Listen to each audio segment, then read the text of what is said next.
മുഖ്യമന്ത്രിയുടെ വാർത്താ സമ്മേളനത്തിന് പിന്നാലെ അദ്ദേഹത്തിന് മറുപടിയുമായി കോൺഗ്രസ് നേതാവ് കെ മുരളീധരൻ 24-നൊപ്പം ചേരുകയാണ്. മുഖ്യമന്ത്രി വാർത്താ സമ്മേളനത്തിൽ തൃശ്ശൂർ പൂരം അട്ടിമറിച്ചുമായി ബന്ധപ്പെട്ട് ന്യായീകരിക്കുന്ന ഒരു നിലപാടാണ് എടുത്തത്.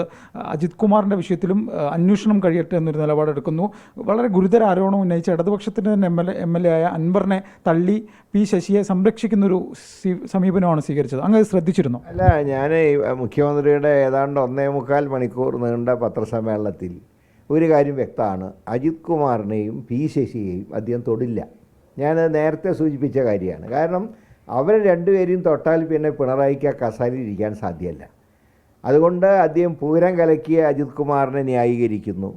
RSSകാരെ കണ്ട് സംസാരിച്ച് അജിത് കുമാറിൻ്റെ നിലപാടിനെ അദ്ദേഹം അംഗീകരിക്കുന്നു. പി ശശിയുടെ എല്ലാ നടപടികളെയും അദ്ദേഹം അംഗീകരിക്കുക മാത്രമല്ല, ശശിക്ക് ഒരു ക്ലീൻ സർട്ടിഫിക്കറ്റ് നൽകിയിരിക്കുകയാണ്.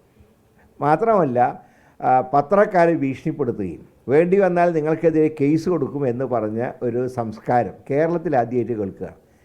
കാരണം ഏറ്റവും അധികം പത്രങ്ങളുടെ വിമർശനം നേരിട്ട 2 മുൻ മുഖ്യമന്ത്രിമാരാണ് കെ കരുണാകരനും ഉമ്മൻചാണ്ടി.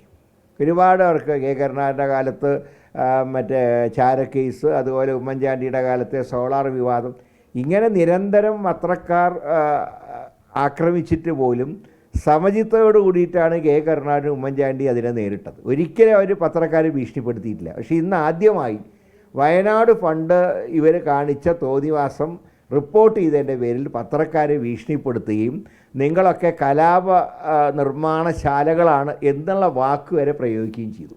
പിന്നെ അൻവറിനെ തള്ളിക്കളഞ്ഞുകൊണ്ട് അദ്ദേഹം പറഞ്ഞത് അൻവറിന് കോൺഗ്രസ് പശ്ചാത്തലമാണ്. അങ്ങനെയാണെങ്കിൽ ചോദിക്കാത്ത വി അബ്ദുറഹ്മാൻ കോൺഗ്രസ് പശ്ചാത്തലല്ലേ? TK ഹംസ ഞങ്ങളുടെ DCC പ്രസിഡൻ്റായിരുന്ന ആളാണ് മലപ്പുറത്ത്. KT ജലീൽ ലീഗിൽ നിന്ന് വന്ന ആളല്ലേ? അപ്പോൾ ഒരാളെ മാത്രം തള്ളുകയും ബാക്കിയുള്ളവരെ ഉൾക്കൊള്ളുകയും ചെയ്യുന്ന ഒരു ഇരട്ടത്താപ്പാണ് ഇക്കാര്യത്തിൽ മുഖ്യമന്ത്രി സ്വീകരിച്ചിട്ടുള്ളത്. ചുരുക്കി പറഞ്ഞാൽ പിണറായി വിജയൻ സംഘികളുടെ കൂടെയാണ്, മാർക്സിസ്റ്റ് വിരുദ്ധരുടെ കൂടെയാണ്, കമ്മ്യൂണിസ്റ്റ് വിരുദ്ധരുടെ കൂടെയാണ്. ഞങ്ങൾക്കറിയാനുള്ള ഒറ്റ കാര്യം, ഇനി എന്താണ് CPIയുടെ നിലപാടെന്ന് അറിയാൻ ഞങ്ങൾക്ക് താല്പര്യമുണ്ട്. അവർ നട്ടലില്ല എന്ന് ഞങ്ങൾക്കറിയാം. ഏതായാലും ഒന്നുകിൽ അവർ ഈ വാചക കസർത്ത് നിർത്തി മുഖ്യമന്ത്രിയുടെ അടിമയായി കഴിയുക. അത് അവർ ചെയ്യാനുള്ള സ്വാതന്ത്ര്യം അവർക്കിടെ അവർ ചെയ്തോട്ടെ. പക്ഷേ ഇനി വീരവാദം മുടക്കാൻ നിൽക്കരുത്. ഇപ്പോൾ പൂരം അട്ടിമറിയെക്കുറിച്ച് 24-ാം തീയതി റിപ്പോർട്ട്, 24-ാം തീയതി ആരുടെ റിപ്പോർട്ടോ? അജിത് കുമാറിൻ്റെ റിപ്പോർട്ടോ? ആ റിപ്പോർട്ട് ആരും അംഗീകരിക്കില്ല. ഞങ്ങൾ പറയുന്നു ജുഡീഷ്യൽ അന്വേഷണം നടത്തണം. പൂരം കലക്കിയതിനെക്കുറിച്ച് ജുഡീഷ്യൽ അന്വേഷണം നടത്തണം. അജിത് കുമാറിനെ മാറ്റി നിർത്തിക്കൊണ്ടുള്ള ഒരു അന്വേഷണമല്ലാതെ ഒരന്വേഷണത്തിനോടും UDF സഹകരിക്കുന്ന പ്രശ്നമില്ല. മുഖ്യമന്ത്രി പൂർണ്ണമായിട്ടും തെറ്റുകാരുടെ കൂടെയാണ്. തെറ്റ് ചെയ്യുന്നവരുടെ കൂടെ പിണറായി ഉണ്ട്. അതാണ് ഇന്നത്തെ 1.25 മണിക്കൂർ നേരത്തെ പത്രസമ്മേളനത്തിൽ നിന്ന് ഞങ്ങൾക്ക് മനസ്സിലാക്കാൻ കഴിഞ്ഞു. അജിത് കുമാർ RSS നേതാക്കളെ കണ്ടു എന്ന കാര്യം സൂചിപ്പിച്ചൊരു ഘട്ടത്തിൽ 91-ൽ കെ കരുണാകരൻ മുഖ്യമന്ത്രിയായ ഒരു ഘട്ടത്തിൽ അന്നത്തെ പോലീസ് മേധാവി കണ്ട കഥയൊക്കെയാണ് മുഖ്യമന്ത്രി അതിനെ ന്യായീകരിക്കാൻ വേണ്ടി പറയുന്നത്. 91-ൽ ഇലക്ഷൻ നടക്കുന്ന കാലത്ത് കെ കരുണാകരൻ മുഖ്യമന്ത്രിയല്ല, അദ്ദേഹം പ്രതിപക്ഷ നേതാവായിരുന്നു. അന്ന് ആരെ കണ്ടു, എവിടെ വെച്ച് കണ്ടു എന്നൊന്നും പറയാൻ പിണറായിക്ക് കഴിഞ്ഞിട്ടില്ലല്ലോ. അത് ഉണ്ടയില്ലാത്ത വെടിവെക്കുകയാണ്. അവനവൻ ചെയ്ത തെറ്റിനെ ന്യായീകരിക്കാൻ 91-ലെ കഥ പറഞ്ഞിട്ടൊന്നും ഒരു കാര്യമില്ല. 91-ലൊക്കെ BJPയും UDFുമായിട്ട് ഏറ്റുമുട്ടിയിട്ടുണ്ട്. ഞാൻ മത്സരിച്ച നിയോജകമണ്ഡലത്തിൽ BJP ഉണ്ടായിരുന്നു. മഞ്ചേശ്വരത്ത് BJPയെ തോൽപ്പിച്ച UDF ആണ്. ഇതൊക്കെ ചരിത്ര വസ്തുതയാണ്.